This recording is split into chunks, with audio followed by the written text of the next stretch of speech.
أعوذ بالله من الشيطان الرجيم.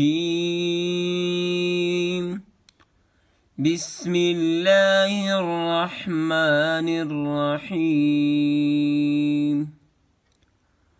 والعصر إن الإنسان لفي خسر إلا الذين آمنوا وعملوا الصالحات وتواصوا بالحق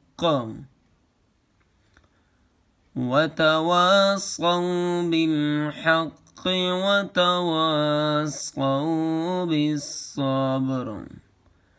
صدق الله المولانا العظيم.